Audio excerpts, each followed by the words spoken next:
So good morning, good afternoon, good evening, guys. As per the time you are watching this video.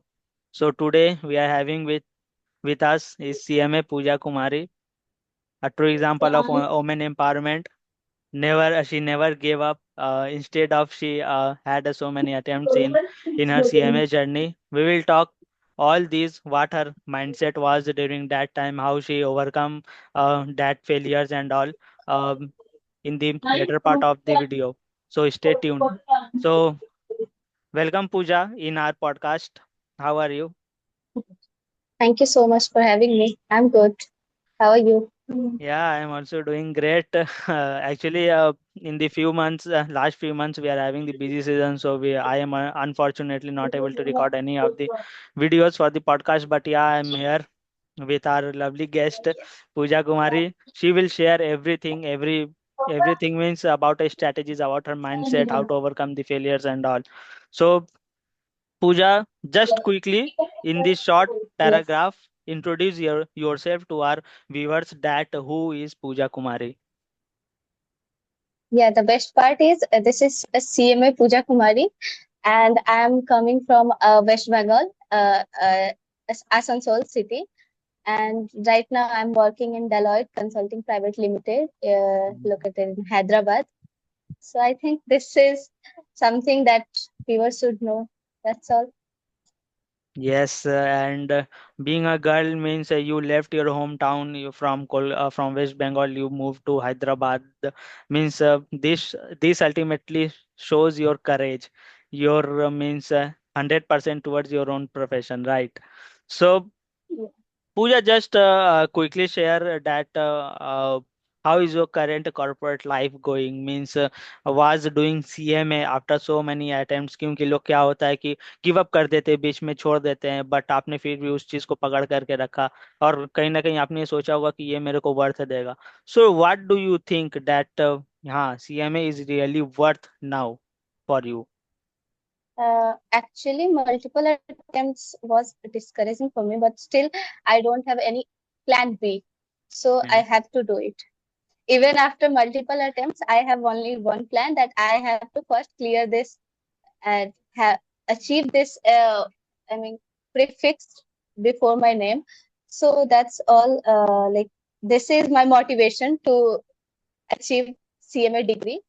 And yeah, it is difficult for me to coming in a very different state, city.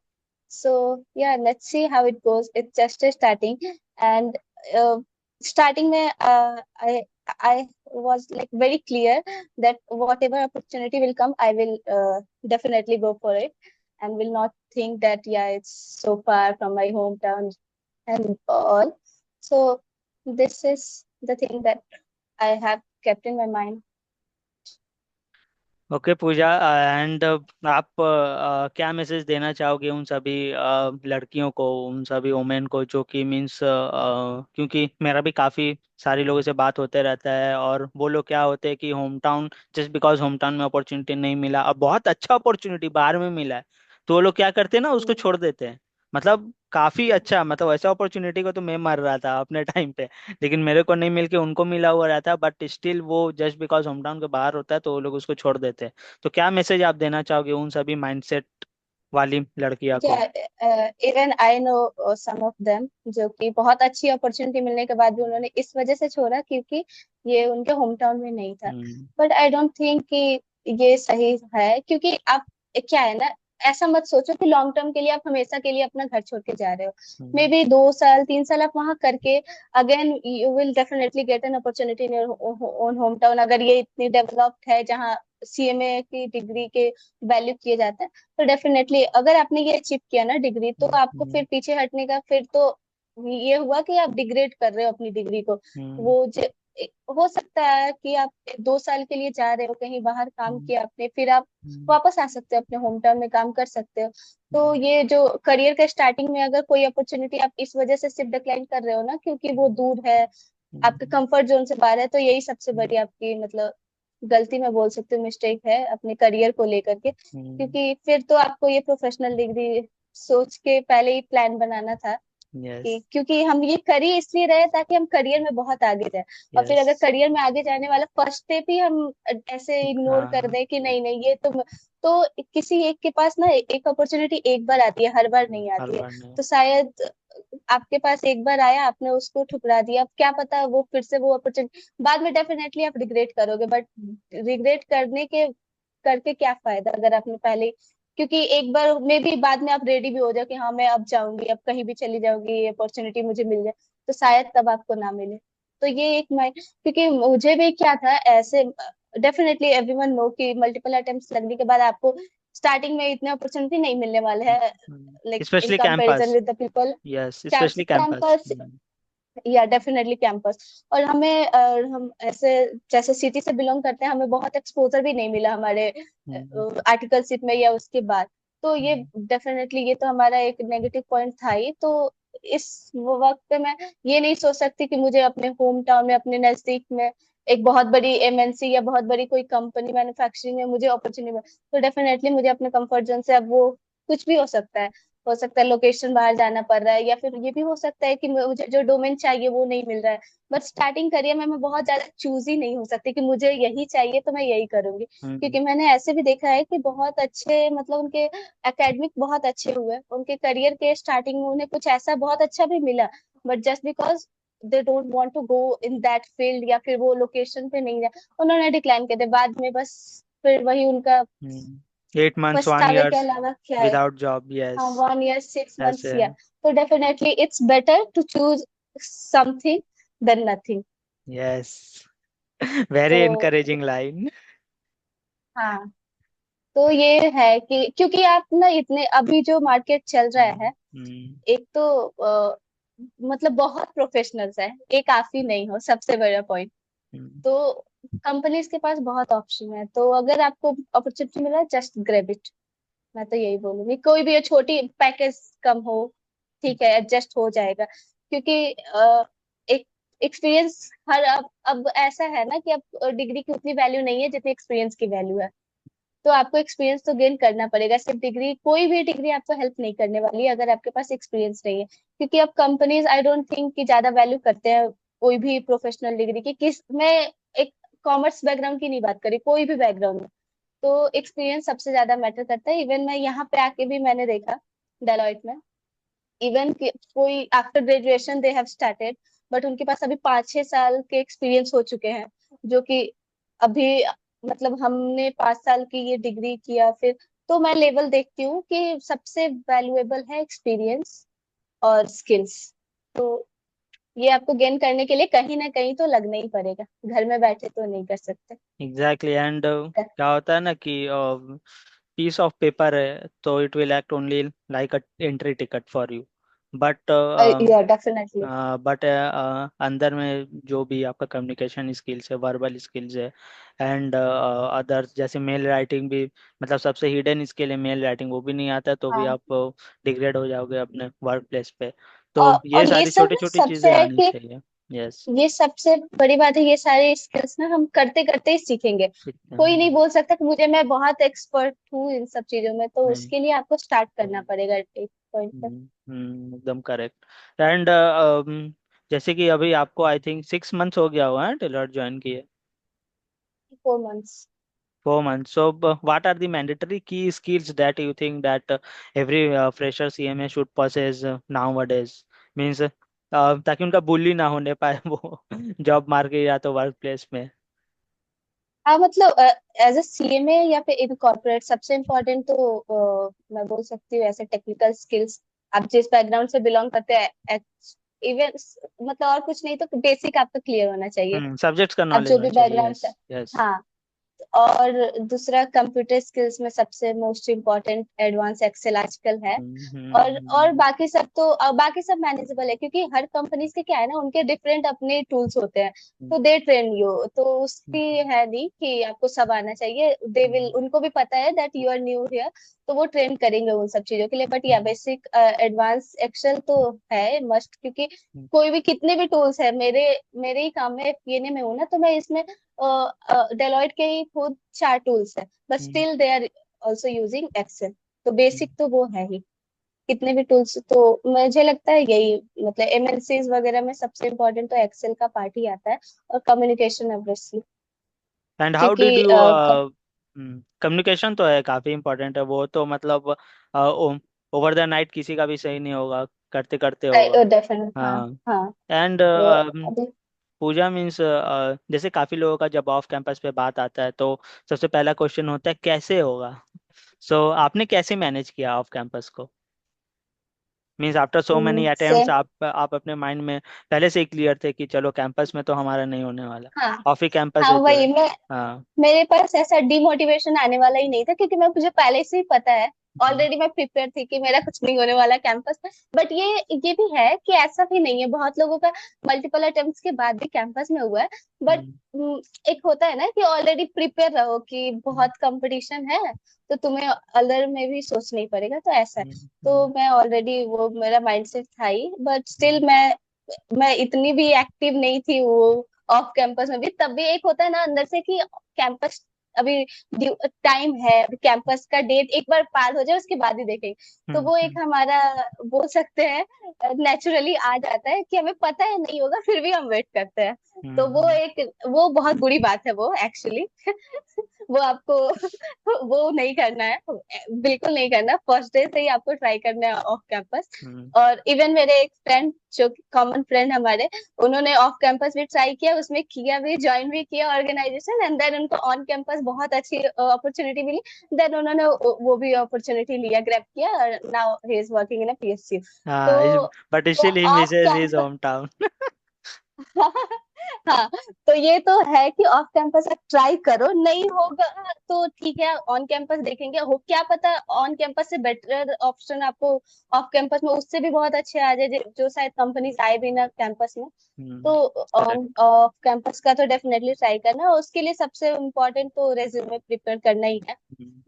सबसे पहले तो आप different different website applications पे upload करो अपने LinkedIn, LinkedIn को optimise करो, अपने रेज्यूमे को ऑप्टिमाइज करो, जिस डोमेन में आपका मेन है फोकस, उसके अकॉर्डिंग करो, तीन चार प्रिपेयर कर लो सारे क्योंकि आप में भी आपका जिसमें इंटरेस्ट है वो अपॉर्चुनिटी ही ना आए उस टाइम पे, क्योंकि कंपनीज के वैकेंसी अलग अलग टाइम पे अलग डोमेन के लिए आती है, तो इट्स वेरी, मतलब अनसर्टेनिटी है ये। तो आपको ऐसा प्रिपेयर होना पड़ेगा कि मार्केट में क्या है अभी चाहिए, तो उसके लिए रेडी रहो, अपने आप को रेडी रखो। और या आर्टिकलशिप में आपका एक्सपीरियंस जिसमें है, वो वैल्यू किया ही जाएगा।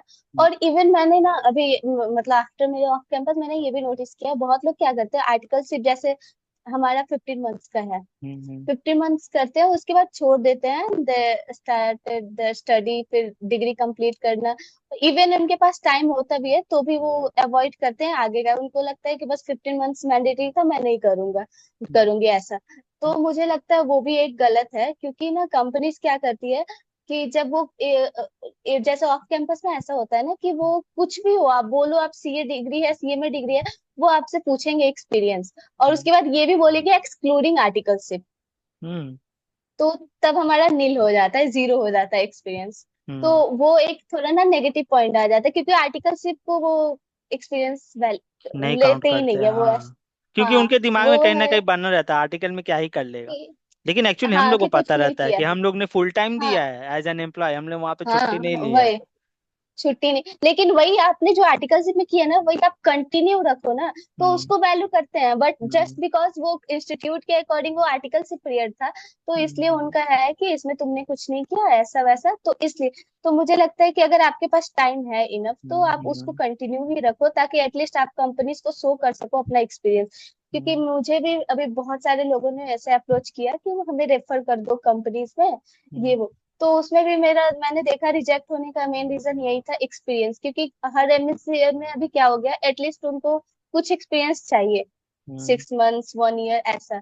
तो इसलिए वो थोड़ा एक है कि मतलब ऐसा कोई बोलता नहीं है, क्योंकि सभी बोलते, और शायद वो आपका एक्सपीरियंस है फिर भी वो आपको एज अ फ्रेशर ही लेंगे, हम्म, एक्स्ट्रा में भी है। लेकिन वो क्या है कि ये जो, मतलब उनके क्वालिफिक है ना, एलिजिबिलिटी, उसमें एटलीस्ट आप पास कर पाओगे कि हाँ आप शो कर पा रहे हो इतना एक्सपीरियंस।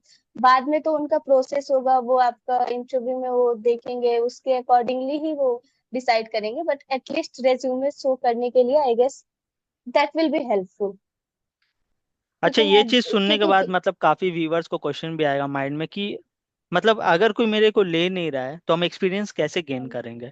तो मैं इस चीज पे थोड़ा सा क्लैरिटी लाना चाहूंगा कि देखिए, आप लोग एक काम कर सकते हैं। या तो सपोज आप एक प्रोफाइल को टारगेट कर रहे हैं, सपोज ऑडिट, ठीक है। आप उसके ऊपर पढ़िए, उसके ऊपर इंटरनेट में देखिए अभी क्या करंट रिक्वायरमेंट्स चल रही है, या तो इससे ऑडिट रिलेटेड क्या करंट स्किल्स कंपनियां खोज रही हैं। एआई है मार्केट में, चैट जीपीटी करिए, को पायलट करिए, पूछिए उससे, अपना जो क्वेश्चन है उनको बोलिए, वो आपको आंसर देगा। और उस पर आप अकॉर्डिंगली वर्क करिए इन द सेंस कि आप एक दो प्रोजेक्ट्स पे वर्क कर लीजिए।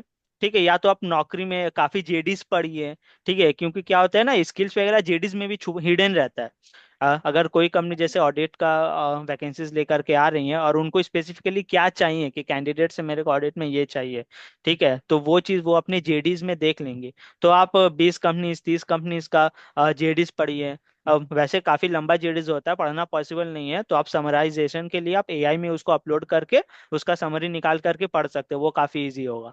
तो ऐसे आप अपने आप को प्रिपेयर कर सकते हैं, और इंटरव्यू में बस आपको खाली बोलना होता है कि हाँ, मैं ये प्रैक्टिकली नहीं किया हूँ बट मैं ये जानता हूँ।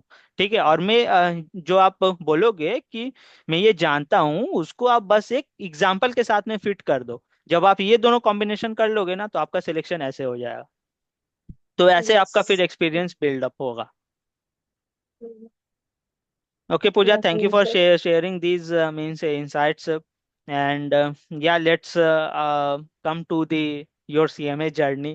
ठीक है, कैसा था आपका पूरा सीएमए जर्नी, कितने इयर्स आपने लिए even after the attempts, and क्या अप डाउन्स रहे, एंड कैसे आपने सभी को ओवरकम किया। या आई गेस फुल 5 इयर्स तो लग गए मेरी जर्नी में, सीएमए हम्म में। हम्म मैंने in mid of my graduation मुझे पता चला सीएमए के बारे में, तो तब मैंने एडमिशन तो लिया। बट वही, आई वॉज नॉट सीरियस, क्योंकि मैंने वही है ना, जैसे हम लोग बोलते हैं ना कि कोई हमारी डिग्री को वैल्यू क्यों नहीं करता है, इक्वल इक्वल है, सब कुछ है, फिर भी क्यों नहीं मानते। तो स्टार्टिंग में हम भी वही थे। क्योंकि हमें भी नहीं पता था, तो ये हमें अवेयरनेस धीरे धीरे ही फैलेगी, धीरे धीरे ही हम्म सारे अवेयर हम्म होंगे, तो ऐसा कुछ नहीं है कि वैल्यू नहीं करते या वो हम्म ये वो। अ, एक होता है ना कि एक वो है ना, वो क्या मुहावरा है कि ये हीरे की असली कीमत जौहरे जानता है। जोहरी जानता है, वैसा वाला। तो हम्म वैसा ही है सीन कि सबको अब अब वही जो शुरू से चलता आ रहा है ना, कि किसी ये चीज चीज के बारे में पता है, तो हम्म आपको उससे रिलेट करके अपना इंट्रोडक्शन ही देना पड़ता है, तो वही हम्म वाला सीन है। तो मैंने भी एडमिशन लिया जब, तो बहुत ज्यादा ऐसा मुझे आया नहीं कि प्रोफेशनल कोर्स है तो मुझे जल्दी जल्दी कंप्लीट करना है ये। मैं भी वैसा ही उसी फ्लो में चल रही थी जैसा ग्रेजुएशन में करते हैं। तो मेरी जर्नी का तो सबसे खराब पॉइंट वही था। Starting point. तो स्टार्टिंग पॉइंट। बट फिर भी मैंने सारे इंटर तक तो मैंने फर्स्ट अटेम्प्ट में सारे अच्छे से क्लियर कर लिए थे। हम्म बट फिर वो मतलब मैं इंटर में मैंने जैसे इंटर किया ना, तो तब नहीं, एग्जाम्स मेरे वो मतलब मैंने जो अटेम्प्ट चुना था कि मैं इसमें एग्जाम्स दूंगी, तब से वो हुआ हमारा पेंडेमिक का एग्जाम्स हम्म डिले। हम्म तो मेरा तो इंटर में एग्जाम्स, 1 साल उन्होंने एग्जाम्स ही नहीं लिए। तो नहीं नहीं, इस वजह एग्जाम्स से फिर मेरे नहीं, वो लोग एक टर्म का एग्जाम्स ना दिसंबर टर्म के साथ में मर्ज कर दिए थे, ऐसा मर्ज किया था। कर दिया था। हाँ। और फिर ऑनलाइन वाला आया तो मैं थोड़ी सी डर गई थी कि पता नहीं क्या होगा ये वो। तो हम्म उसकी वजह से वो वाला देना नहीं देना वाला सीन आ गया, तो डिले उसमें हुआ मेरा, पोस्टपोन होता होता। तो हम्म मैंने इंटर में भी 2 साल लगा दिए, हम्म क्योंकि मैंने एग्जाम्स ही नहीं दिए। हम्म तो और फिर एक एक ग्रुप करके दिए, तो हम्म वो डिले हुआ। फिर फाइनल में आने के बाद तो जितनी गलती नहीं करनी थी वो मैंने सारी की। मतलब ऐसा था ना कि इंटर करने के बाद हमारा मेन फोकस था कि अब आर्टिकलशिप करना है। आर्टिकलशिप। हाँ। तो मैं उसमें चली गई आर्टिकलशिप, और मेरा डोमेन था इंटरनल ऑडिट।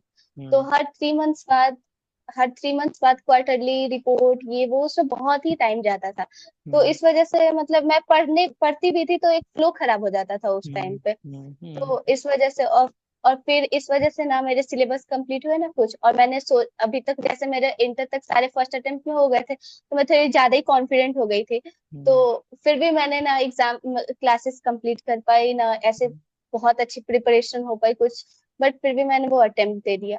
अब वो सबसे मल्टीपल अटेम्प्ट्स वालों का ना, मुझे सबसे यही लगता है कि मेन रीजन मल्टीपल अटेम्प्ट्स का यही होता है, बाई एनी चांस आपका फर्स्ट अटेम्प्ट खराब हो गया, हम्म तो हमें पता है कि हमारे एग्जाम्स अच्छे नहीं गए, बट हम्म स्टिल हम आगे की प्रिपरेशन नहीं करते, हम वेट करते हैं रिजल्ट का, कि हम्म। रिजल्ट आएगा देन वी विल डिसाइड कि कौन सा ग्रुप हाँ, देना है, जनरल ग्रुप, रिजल्ट्स बोथ का ग्रुप, नहीं ये कोई, वाला। नहीं नहीं नहीं, गलत।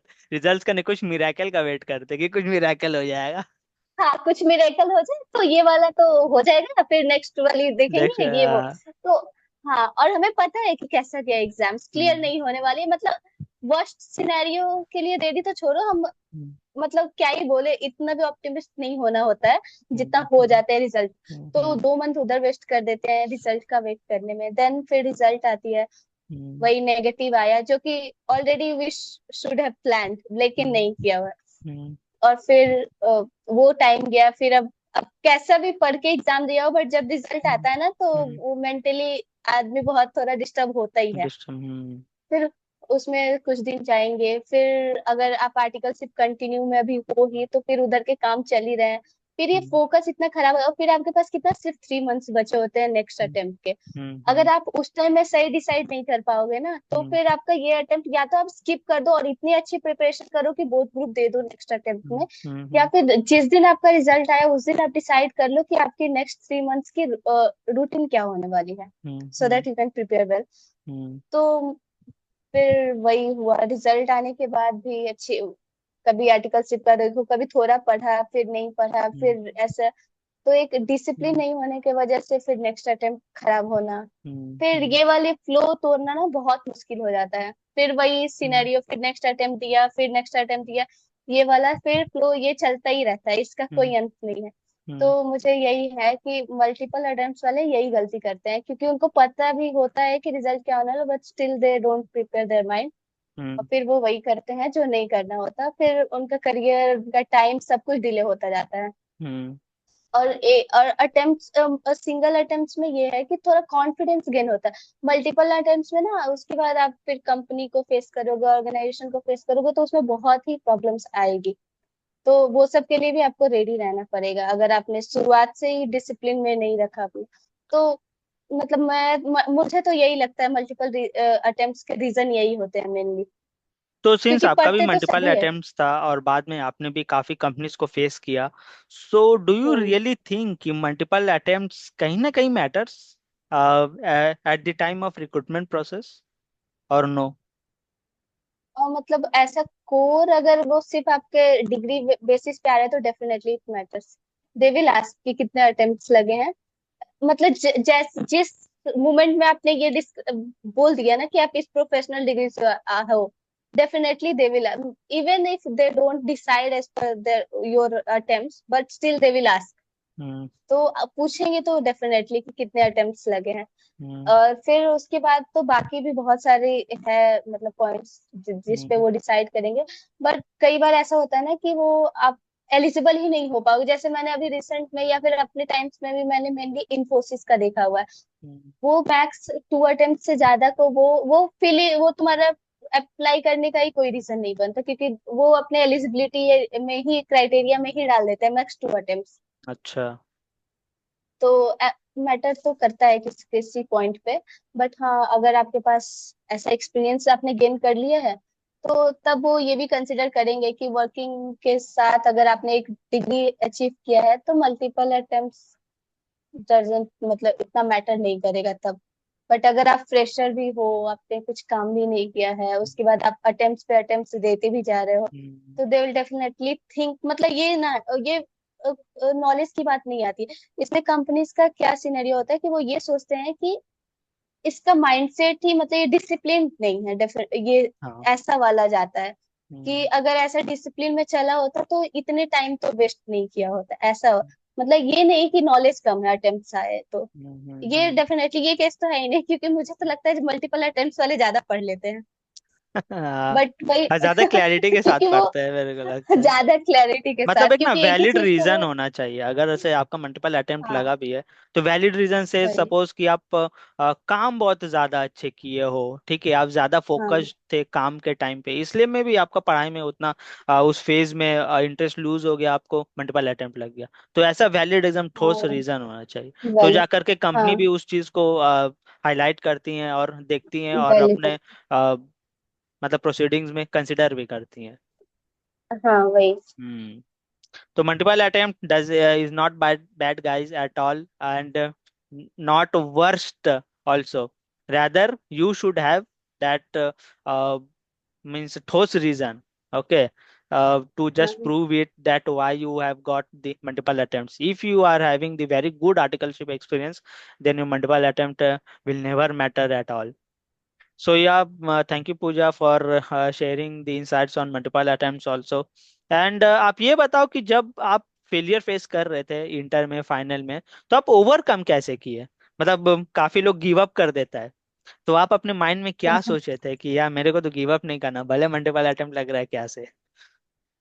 इन स्टार्टिंग आई सेड कि मेरा कोई प्लान भी नहीं था। तो that was the main reason कि हम्म, मुझे अचीव तो करना ही है। बट या इंटर में बाय द वे मैंने फेस नहीं किया, फाइनल में हुआ सिर्फ ऐसा अटेम्प्ट्स वाला। तो डेफिनेटली ये डिस्कर मतलब बहुत ही डीमोटिवेट तो करना ही था मल्टीपल अटेम्प्ट्स, क्योंकि ना वो क्या होता है, फिर हम पढ़ते पढ़ते ना अचानक से उस थॉट पे चले जाते हैं कि अब क्या फायदा, अब तो अटेम्प्ट लग ही गया, अब तो मुझे वो ऐसा वाला एक डिस्करेजमेंट आ जाता है माइंड हाँ में। हाँ। तो एग्जाम से पहले ही, ये भी नहीं कि एग्जाम्स दे दिए उसके बाद सोच रहे, इवन एग्जाम्स के पहले ही ऐसा आ जाता है कि अब तो हो गया, अब तो अटेम्प्ट लग ही गया, अब तो बहुत कुछ फेस करना ही पड़ेगा, अब हम्म, क्या ही फायदा, ये वो ऐसा वाला आ जाता है कि क्या अब कुछ और चूज कर लूं क्या, कि मतलब काम नहीं कर रहे हैं ना इस मेन हम्म, सबसे ऐसा। हम्म, तो वो वाला तो मोमेंट डेफिनेटली आता है। बट यही बोलूंगी कि कोई भी चीजें स्टार्ट कर दी है ना तो उसको एंड तक ले जाना बहुत इंपॉर्टेंट है। बहुत इम्पोर्टेंट, करेक्ट करेक्ट। तो वो वाला तो मेरा था कि मैंने अब किया है, एनरोल अपने कर लिया, तो मैं करूंगी तो डेफिनेटली। तो वो भी, और हाँ, और ये भी बोल सकती हूँ कि सबका ऐसा मतलब फैमिलीज या करियर को लेके सबके पास ऐसा हो भी नहीं पाता है कि सोच लिया कि करूंगा तो करके ही रहूंगा। कुछ कुछ ऐसे सिनेरियो भी बनते हैं कि लोग चाह के भी नहीं कर पाते हैं। मतलब अगर अटेम्प्ट्स वगैरह एक दो में नहीं कर पाए, उनके घर की सिचुएशन आ गई या फिर कुछ ना कुछ ऐसा हो गया हम्म, कि वो मतलब वो बहुत टाइम इसमें वेस्ट कर ही नहीं सकते प्रोफेशनल डिग्री में। हम्म, मतलब घर में बैठ के नहीं पढ़ सकते, एक ऐसा मतलब बोल सकते। तो हम्म। वो भी मोमेंट आता है। बट या जो जिसने अगर ठान लिया कि करना है तो वो करके ही मानते हैं। एकदम करेक्ट बोला आपने। सब अपने ऊपर है, अपने माइंडसेट पे है कि आप कैसे फेलियर्स को भी ट्रीट कर रहे हो। अगर अपने आप पे हावी नहीं होने देना फेलियर्स। एक बार आपने एंट्री ले लिया तो उसका एग्जिट भी है, याद रखो, चाहे वो 10 अटेम्प्ट हो चाहे 20 अटेम्प्ट हो, उसे डजेंट मैटर। बस आपको फोकस्ड रहना है, इन शॉर्ट। ओके हाँ पूजा, वही। या प्लीज कंटिन्यू या। मतलब यही बोल रही हूँ कि अटेम्प्ट शायद आपके करियर के स्टार्टिंग के एक दो साल में मैटर करे भी, उसके बाद कोई मतलब कुछ लेना देना ही नहीं है अटेम्प्ट्स का। आपके पास डिग्री है ना, वो काफी है। डिग्री है और एक्सपीरियंस है, प्लस टेक्निकल नॉलेज है, काम करते करते आपका सॉफ्ट हाँ। स्किल्स भी काफी इम्प्रूवमेंट हो जाता है, कम्युनिकेशन भी यस। आपका काफी हाँ। इम्प्रूव होता है। Means we hmm. Both can relate, means the our ASTP phase and now today is our means phase, ज्यादा अंतर नहीं है, सिर्फ दो हाँ। तीन महीना का ही गैप है। या नहीं नहीं, 2 3 महीना भी मैं कम बोल दिया, 7 मंथ्स हो गए, 6 मंथ। सितंबर में खत्म हुआ था। अगस्त अक्टूबर हाँ। नवंबर दिसंबर, 4 और यहाँ पे 5, 9 महीना, और बाप, फटफट दिन भाग रहा है।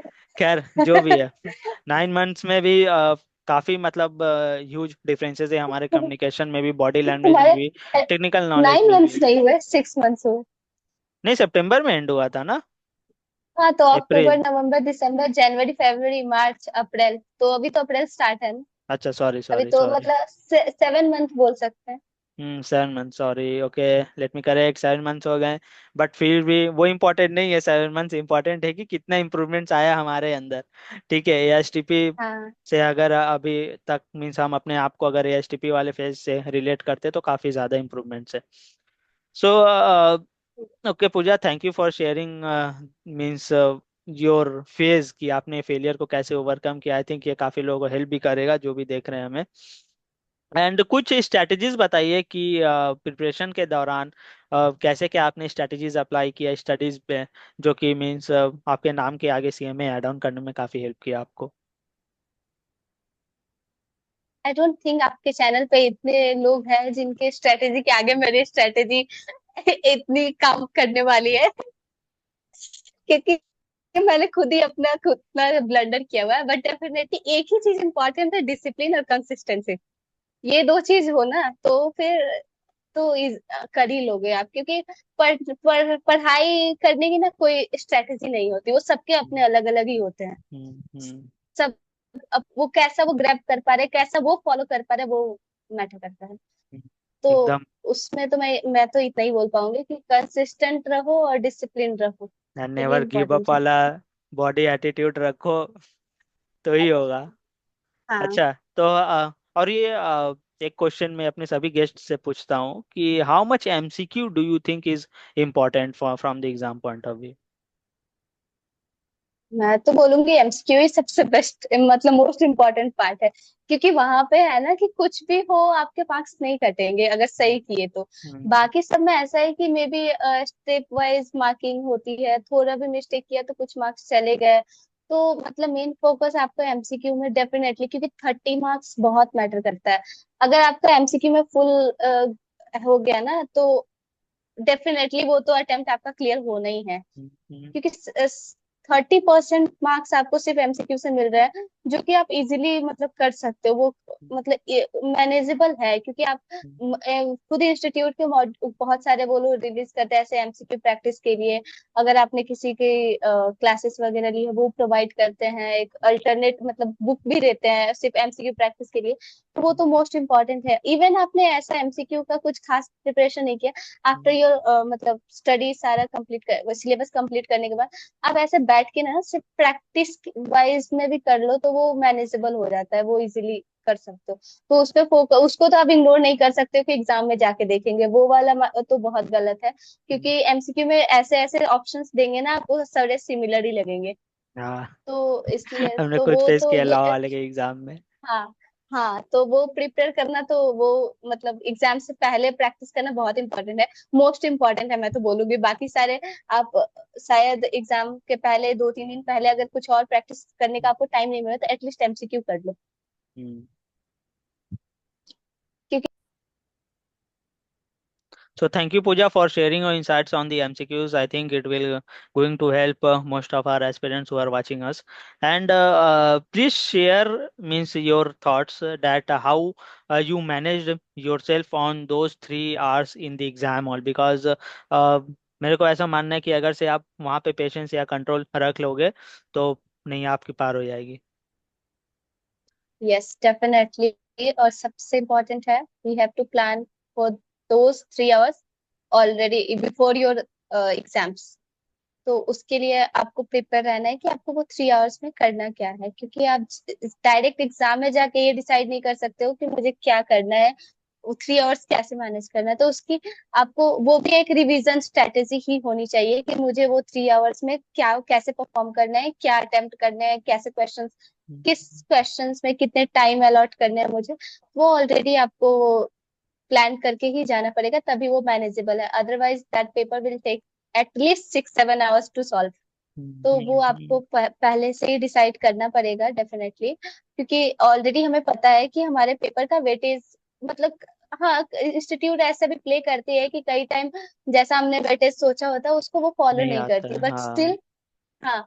लेकिन आपको ये इतना आपको ऐसा सोच के जाना पड़ेगा कि इस चैप्टर से अगर क्वेश्चंस आते हैं तो मुझे वो फर्स्ट अटेम्प्ट करके मैं उसमें मतलब एटलीस्ट 90% मैं सही आंसर कर सकता हूँ, कर हम्म। सकती हूँ। तो वो आपको एटलीस्ट इतना तो आपको क्लैरिटी रखनी पड़ेगी माइंड में कि हम्म। इस पेपर, इस अगर चैप्टर से क्वेश्चन है तो वो मुझे फर्स्ट अटेम्प्ट करने हैं। क्योंकि हमें ऑलरेडी स्टडी के साथ साथ हमें पता होता है कि कौन सा चैप्टर हमारा स्ट्रेंथ है और कौन सा वीकनेस है, ये तो हम्म। ऑलरेडी हमें पता है पढ़ते हम्म। पढ़ते। हम्म। तो ये माइंड में रख के उस हिसाब से हमें डिसाइड करना पड़ेगा कि हमें अपने 3 आवर्स, फर्स्ट 2 आवर्स कैसे मैनेज करने हैं, कौन कौन से क्वेश्चंस अटेम्प्ट करने हैं, कौन से सेक्शंस को ज्यादा वैल्यू करना है। क्योंकि हम्म। वो इंस्टीट्यूट प्ले कर सकती है, बट एटलीस्ट आपको अपने माइंड में क्लैरिटी रखनी पड़ेगी कि अगर ये चैप्टर है तो मैं कैसे उसको करने वाली हूँ। हम्म, और डेफिनेटली ये एमसीक्यूज है, वो तो मिक्सचर है, तो उसमें आप मतलब वो 30 मार्क्स के है तो आप 20 मिनट्स में ट्राई करो कि उसको कंप्लीट कर लो, या उससे हम्म, भी कम है तो वो बेटर है। हम्म, ताकि आप बाकी, क्योंकि बाकी क्वेश्चंस में भी कम मार्क्स के हैं क्वेश्चन, हम्म, बट वो टाइम कंज्यूमिंग होते हैं, बहुत सारे हम्म, हम्म, ऐसे चैप्टर्स हैं। तो वो आपको ऑलरेडी प्लान करके ही जाना पड़ सकता है, क्योंकि वो 3 आवर्स आप जाके उस टाइम नहीं डिसाइड कर सकते हो कि आप हम्म, क्या करोगे। क्या तो वो करोगे। हाँ, तो वो और वो होगा आपको मॉक टेस्ट देकर ही।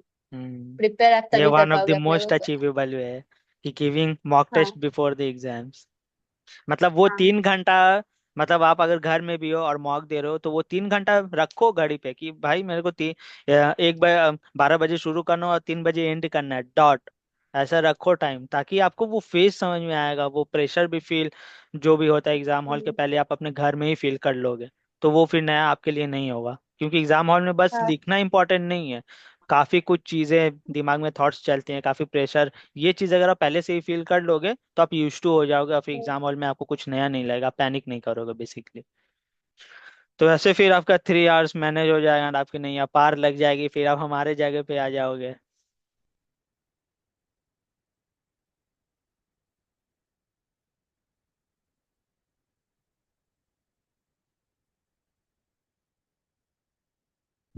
So thank you, Pooja, for sharing your insights and also by understanding us in a more clerical way by taking the example of SFM.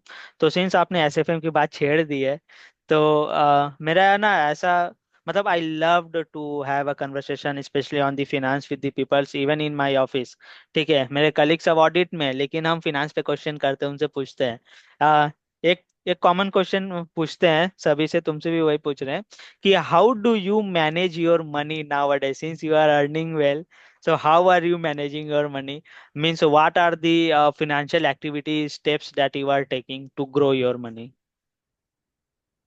like I'm not taking a very major steps to grow my money right now. It's just initial stage, and right now I'm focusing more, like it is my first earning, तो मैं ऐसे Mm. चाहती हूँ ना कि मैं अपने families को ज्यादा से ज्यादा दे पाऊँ, ताकि Yes, एक yes, उनका है ना yes, वो सेल्फ कि मतलब हाँ मेरे घर से कोई ऐसा अर्न अभी ऐसे स्टेप, मतलब फर्स्ट मैं अपने घर में बोल सकती हूँ कि ऐसा अपना होम टाउन छोड़ के ऐसे दूसरी जगह आना, मैं फर्स्ट हूँ अपने मतलब हम्म, अपनी फैमिली में। खानदान तो में मैं पूरा।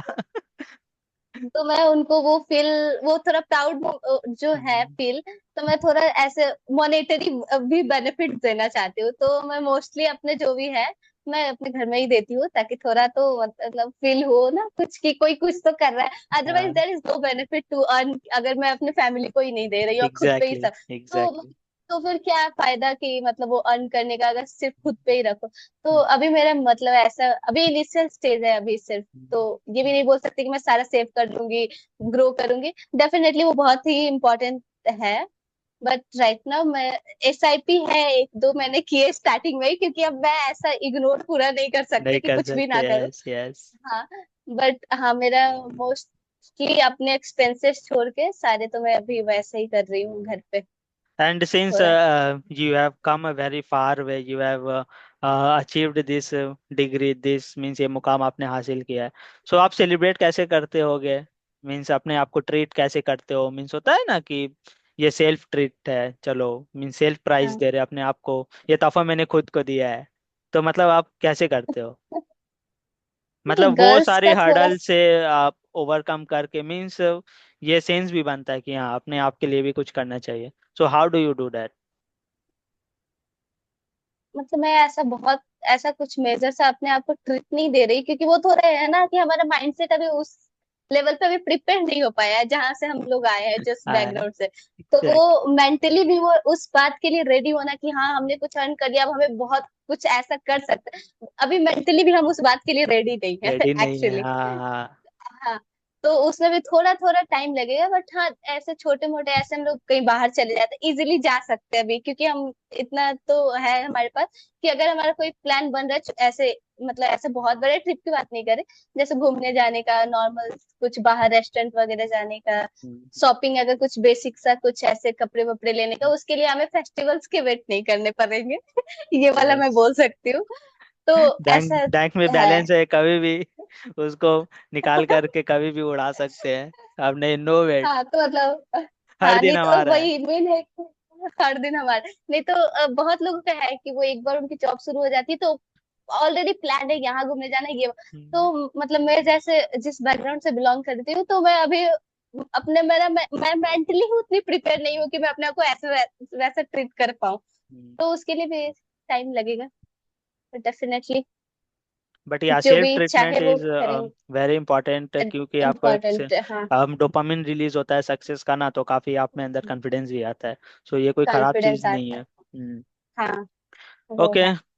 चलो काफी हो गई, ये थोड़ी पर्सनल चीज है। अब थोड़ा सा ट्रैक पे आते हैं कि since Pooja you got your replacement from off campus and you have got a very well package as well, means off campus में भी हमें जहाँ तक है CMS को 5.5 या 6 पे अटका देते, but you are earning more than that if I'm not wrong. So how do you think that CMA is really worth it even in 2026? अगर से कोई आकर के पूछे कि मुझे क्या करना चाहिए, तो आप अगर उसे CMA बोल रहे हो, सजेस्ट कर रहे हो, तो वो क्यों कर रहे हो? मतलब नॉर्मल ऐसा ग्रेजुएशन डिग्री सिर्फ वर्थ इट नहीं है अभी के मार्केट में, क्योंकि कंपनीज, अभी तो मैंने मतलब ऐसा भी यहाँ पे आने के बाद मुझे ऐसा भी कुछ कुछ ऐसा चला कि कंपनीज क्या, अगर आप ना मे बी आप इंटर भी कर जाते हो, हम्म, जब प्रमोशंस वगैरह की बात आती है ना, दे विल हम्म, वैल्यू उनको जिनके पास एक प्रोफेशनल डिग्री है, जो जिन्होंने काफी कुछ मेहनत करके कुछ अचीव किया है डिग्री को। हम्म, तो मतलब मैंने तो ये भी सुना है कि they will consider someone to promote जिनका मोर देन 15 years एजुकेशनल है, एक्सपीरियंस, एकेडमिक अच्छा। है उनके पास। अच्छा। हाँ, एकेडमिक्स जैसे 12 + 3 years ग्रेजुएशन 15 years हुआ, तो दे विल प्रमोट होम जिन्होंने इसके अलावा भी कोई डिग्री किया है, मेनली प्रोफेशनल डिग्री, अगर फाइनेंस में हम बात करें तो अच्छा। डेफिनेटली मैं तो बोलूंगी कि ये बेनिफिशियल है। और सीएमए में सबसे बड़ा है ना कि हम अगर किसी की फैमिली बैकग्राउंड बहुत अच्छी नहीं है, वो जॉब परस्यू कर रहे हैं, तो उसके साथ साथ ना जॉब के साथ ये मैनेजेबल है, क्योंकि हमारे इंस्टीट्यूट ने इसका जो आर्टिकल सी पीरियड का जो रखा हुआ है, उसको आप एग्जाम करवा सकते हो अपने जॉब वाले जो भी आपके एक्सपीरियंस है उसके बेसिस पे, कि हम्म, आपने ये काम किया है तो हम्म, फाइनेंस बैकग्राउंड से, तो वो एग्जाम हो जाते हैं आर्टिकल शिप पीरियड, हम्म, जिससे कि आप एक प्रोफेशनल डिग्री के लिए सिर्फ अपने वर्किंग आवर्स से टाइम निकाल के सिर्फ स्टडी पे फोकस कर सकते हो। हम्म, नहीं तो बहुत सारे में ऐसे होता है कि आपको फिर जॉब छोड़ के आपको आर्टिकल शिप परस्यू करना हम्म। पड़ेगा 2 years 3 years का, देन ही आप एलिजिबल हो पाते हो एग्जाम्स देने का। फाइनेंस के तो लिए, ये तो यस। सबसे, हम्म, हाँ ये सबसे बेस्ट पॉइंट है सीएमए में, जो कि और डिग्री आपको नहीं देने वाली है, हम्म, नहीं दे रही है वो हम्म, अपॉर्चुनिटी कि आप जॉब के साथ एक प्रोफेशनल डिग्री ले पाओ। तो ये बेस्ट पॉइंट है, मैं ये बोलूंगी। और डेफिनेटली सीएमए तो वैल्यूएबल है। आप हम्म, फिनेंस मतलब फिनेंस बैकग्राउंड में मैं बोलूंगी, क्योंकि इसको आप करने के बाद को सिर्फ एक अकाउंट्स का ही नॉलेज नहीं, जैसे हम ग्रेजुएशन वगैरह में सिर्फ अकाउंट्स पे ज्यादा फोकस कर पाते हैं, हम्म, बट एक आप प्रोफेशनल डिग्री में आओ ना, तो आपके अलग अलग वेरिएंट्स आते हैं, सारे में अलग अलग चीजें आप ग्रैब कर पा रहे हो, फाइनेंस के हर एस्पेक्ट को देख पा रहे हो। तो वो तो डेफिनेटली, अगर आप में भी आप वो ऐसे किसी एक डोमेन में चले गए हो जहाँ पे आपको यूज नहीं हो, तो वो आपके पर्सनल लाइफ में एटलीस्ट वो आपको बहुत ही यूजफुल होने वाली है। एकदम करेक्ट बोला आपने। And how is life in big four? काफी लोग मेरे से पूछते हैं कि बिग फोर में जाना है, बिग फोर में जाना। हम बोलते हैं उनको कि भाई बाहर से सब फैंसी दिखता है, अंदर में ही लोगों को पता है कि कैसे वो हसल कर रहे हैं, ठीक है, कैसे ग्रिल हो रहे हैं। जैसे अभी मेरे को 3 महीना पहले बहुत ग्रिल हुआ।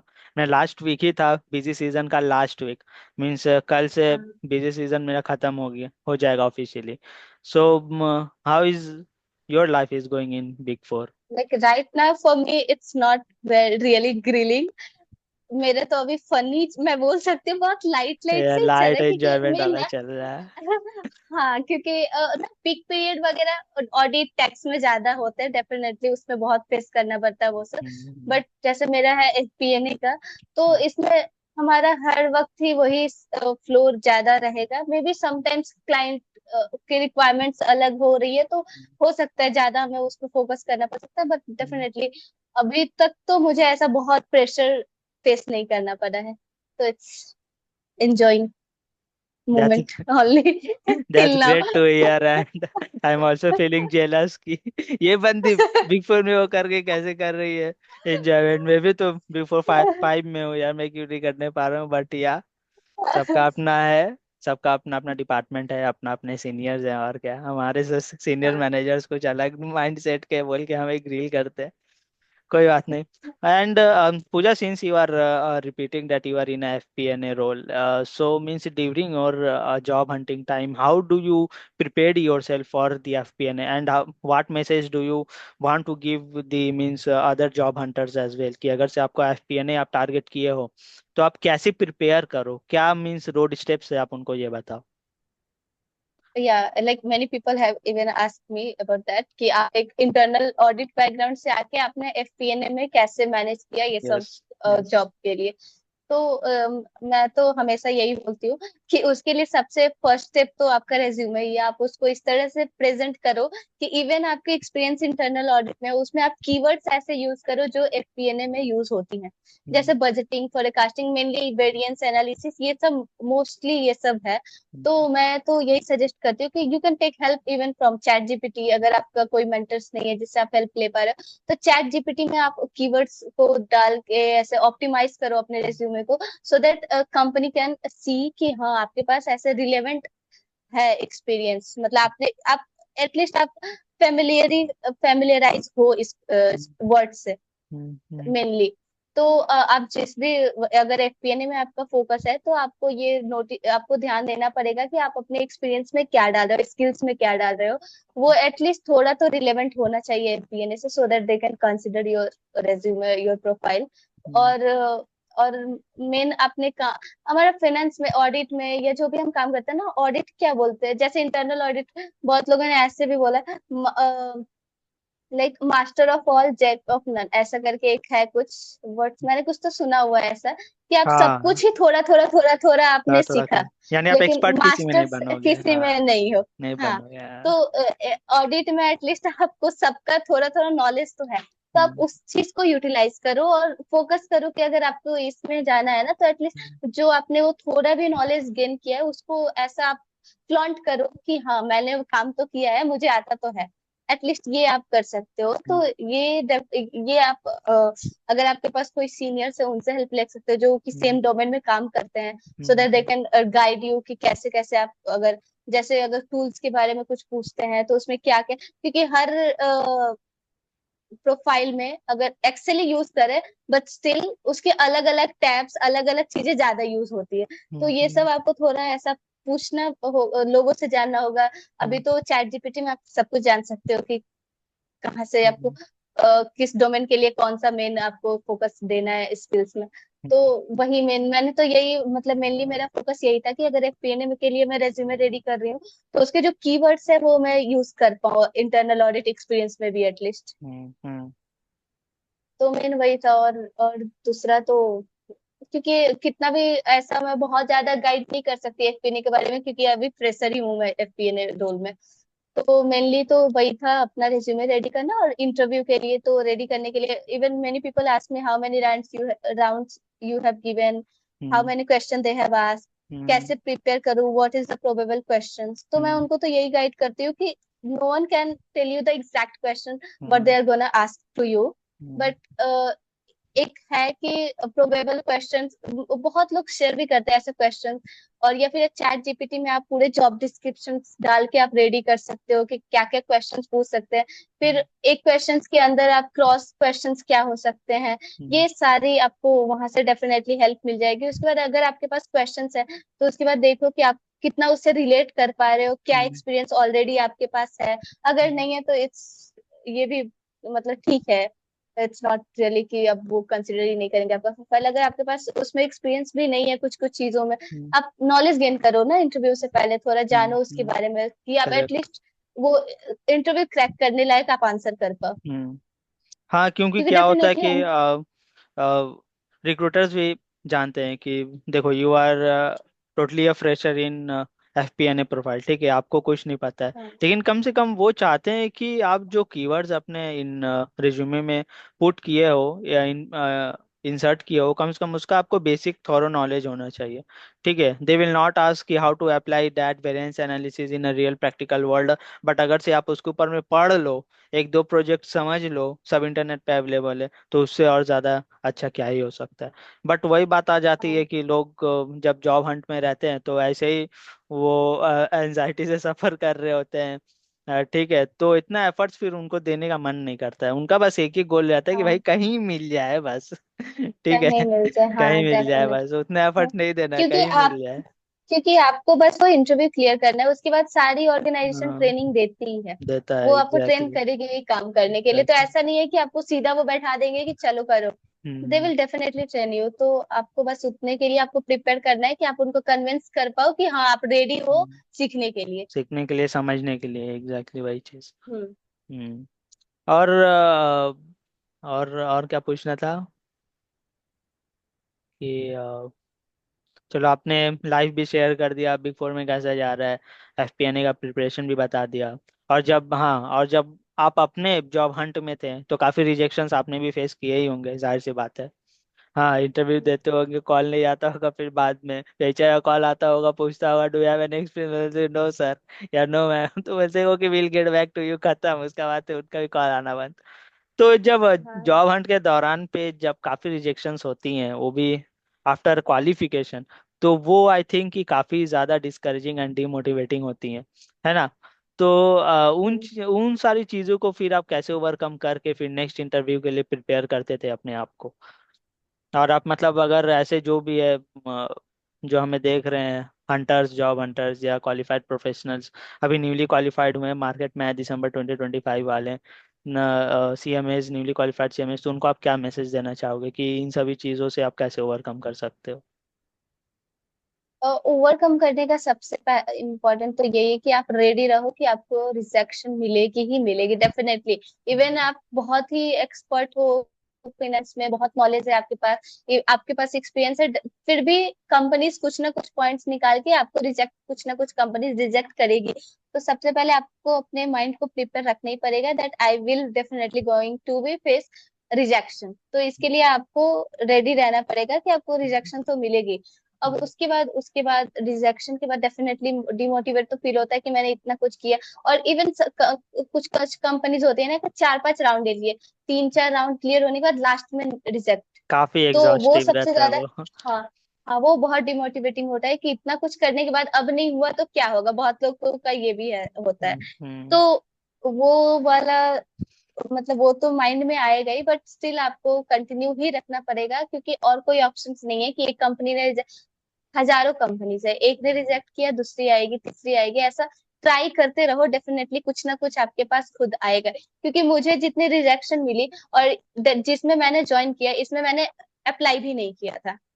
मतलब मैंने बिग फोर का कभी सोचा भी नहीं, और मैं बिग फोर में मैंने ज्वाइन किया। और हम्म। जितने भी कंपनीज का मैं प्लान कर रही हूँ कि ऐसा ऐसा है, इसमें ये काम करते हैं, मैं लिंक्डइन में कनेक्ट करूंगी, उनसे पूछूंगी कैसा ये वो सारी कंपनीज का कुछ ना कुछ रीजन से, या तो कॉल्स नहीं आए दोबारा, एक बार HR का कॉल आया, they ask your experience qualification और सब, but again they didn't share link of interview. तो ऐसा हम्म। भी बहुत हुआ है।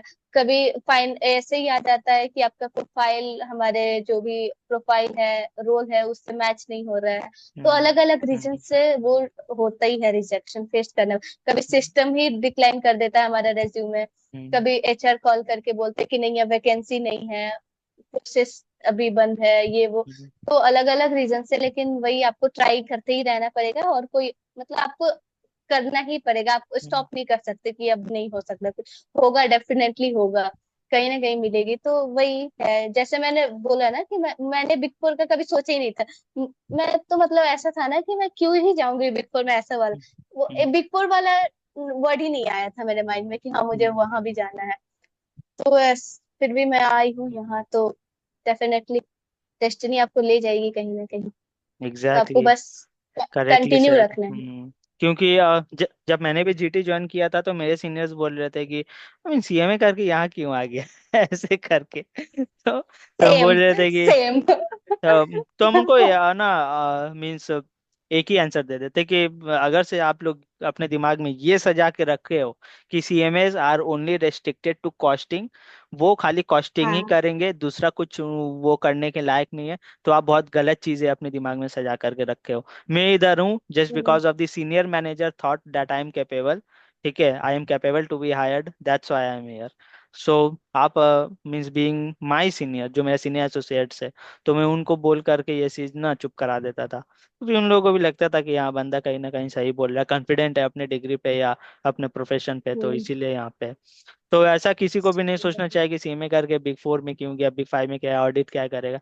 अरे भाई सब कुछ कर सकते हैं हम लोग, ऑलराउंडर है।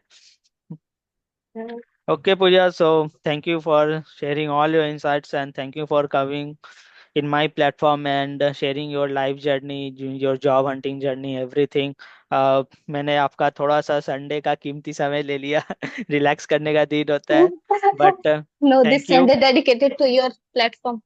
Thank you, Pooja. Thank you. That means a lot to me. And thank you for guiding our aspirants and the working professionals. बस जाते जाते एक आखिरी क्वेश्चन कि your last message to our CMA aspirants and to our working professionals who are watching us. Even you, if you are studying, you are working, only two things are important: consistent रहो, discipline रहो, और नए नए skills gain करो, confident रहो। Four things I said.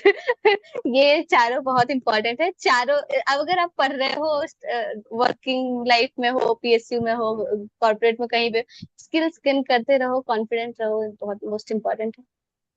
Thank you, Pooja. And yes, consistency is a key, guys, because hmm, consistency is a pillar of success, we believe, and that's why we are here. We were consistent in our days, definitely. so we are thinking that you will be also consistent in your own days. So thank you for watching us. This is CM Aniket Pandit signing off for the day. Bye.